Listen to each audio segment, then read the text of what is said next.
Goes. It's welcome back. It's another one of our books of the year.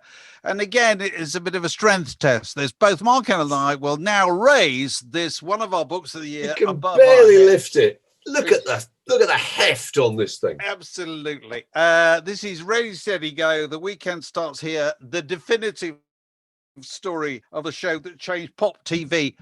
All entirely fair bits of billing, completely. I think. Completely fair. And this is I think it's the only picture book amongst our 10, isn't it? Well, it's not entirely a picture book. It's not entirely. No, there's 100 interviews. I mean, he's tracked down tons of people who are on the program and involved in making the program. But it's largely an incredible collection of ephemera, isn't it? You know, of letters written from the program to the bands, of club tickets and just extraordinary mementos. Amazing. It took him 17 years he was working on this. I wouldn't be surprised at all, because I think you can fairly use the expression labor of love about this, can't you? Yeah, it really is fantastic. Because listen, there's two ways to do these kind of books. You know, there's the quick way, which is you get a load of pictures, you get a load of words, and you kind of lash them together and you get it out in time for the Christmas market or whatever. Or you can do it the way that Andy Neill's done it, which is absolutely lovingly chasing down every last person he could to interview, and every last photograph and every last ticket.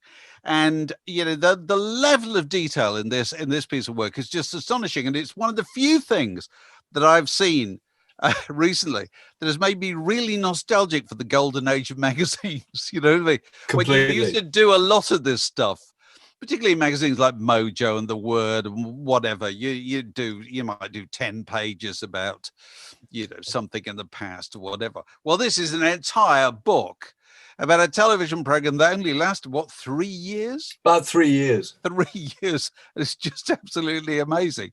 And about what it had the good fortune Ready Steady Go was not just that it coincided with the extraordinary kind of renaissance of, more than it was the first coming, wasn't it, of British music, the Beatles, the Rolling Stones, the Animals, all those people.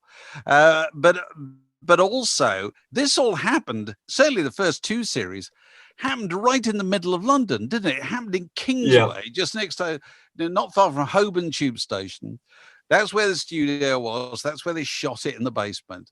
And upstairs, when we talked to Andy Neil about this, upstairs were the offices of TV Times. Because in those days, don't forget, it was, the monopoly over listings was held by the BBC or ITV. And so there would always be loads of photographers and journalists there. And they'd go downstairs to the basement every week, every Friday. Every Friday night. So you had kind of Michael Caine and, Peter Blake and just Julie Christie would be in the green room. And so its ability to kind of self-publicize. I can't think actually of any television program that's been that fashionable. Everybody wrote about it. It was the place to physically be, wasn't it, on a Friday night? It's extraordinary. And I mean, it's very difficult to show you really this, because it's not very satisfactory to hold this up to the camera, because you really need to see it at closer quarters. But have a look at page 79, Mark. I just picked out this as a personal All right, randomly favorite. picked out 79. This is. I've got you. Find your way to page 79, and over on the left you've got a picture of the young zombies doing one of their first appearances on Ready Steady Go. But I think probably on the same program, the Rolling Stones were on. And that night they were due to go straight from Kingsway to Richmond Athletic Ground to appear at the annual Jazz and Blues Festival. And there was such a kind of press of teenagers and screaming girls outside. But if you look at that picture, we're looking at the picture on the right-hand page there. It's something I never thought it was possible. They have actually wrenched off the door of an Austin Princess limousine, haven't they? Yeah. You've got a kind of commissionaire or a policeman or whatever standing there rather puzzled. Holding the door. And there's the car with no... Can we hold this up? Can you see it? There it is. You do that. Absolutely amazing. And a great picture of what looks like Andrew Lou Golden. No, it's Long John Baldry with Kathy McGowan at the party afterwards. And also, who's the other person in that picture, Mark? Who's the other person? Paul Gadd, my God, it's Gary Glitter. It's Gary Glitter. You know, You're it absolutely was right. kind of audience warm-up man for that. You know, Yeah, he was. so it has, you know, it doesn't just have the kind of formal, pretty pictures. It has the really, you know, the kind of paparazzi pictures. Oh, they weren't even called paparazzi in those days, I suppose.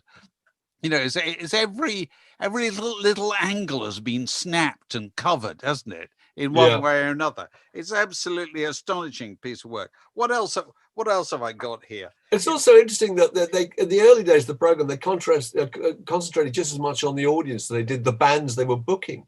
It was about the dances, wasn't it? It was about the people who were crowding around the stage and what they wore, and oh, absolutely. You know, and I think that was really interesting. As was Kathy McGowan and Vicky Wickham, the assistant producer, and an assistant editor rather. What an amazing character! Well, she was the secretary when the thing started. Secretary and completely in touch with the whole, big friend of Dusty Springfield, various people, and very into soul music, wasn't she? And got various people on all the Motown acts she got on there, and James Brown. And so incredibly influential in terms of the music that was. Have a look at page 91, Mark. Another favourite of mine. Those of us who remember the 60s remember that we used to feel immensely envious. Oh, yeah. We looked in our. Are you talking about the picture of Annie Nightingale? I'm talking about Annie Nightingale with her records. Oh yeah, which she has just strewed on the floor. It's the idea you had enough records to strew them on your floor was a fantastically exciting element of the kind of swinging London dream. She's chewing the corner of one of her EP sleeves. Absolutely. It's just beautiful. And actually, if you go over to page 159, you get on the one page, you get a map of swinging London down at that time. And on the right, you get Dusty Springfield. Dusty Springfield is lying again on a great carpet. Massive records. Surrounded by records. So listen, and it's also, as Mark said, you know, he's tracked down absolutely everybody.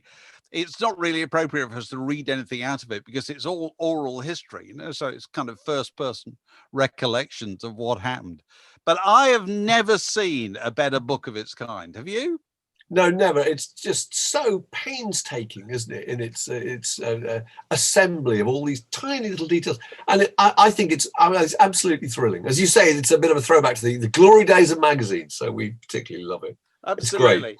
And you know, if your heart lies in the swinging 60s, whether you were there at the time or you like to have been there at the time, you've really got to have a look at this. It's Ready Steady Go. The weekend starts here by Andy Neill. Andy Neill. One of our favorite books of the year. Fantastic.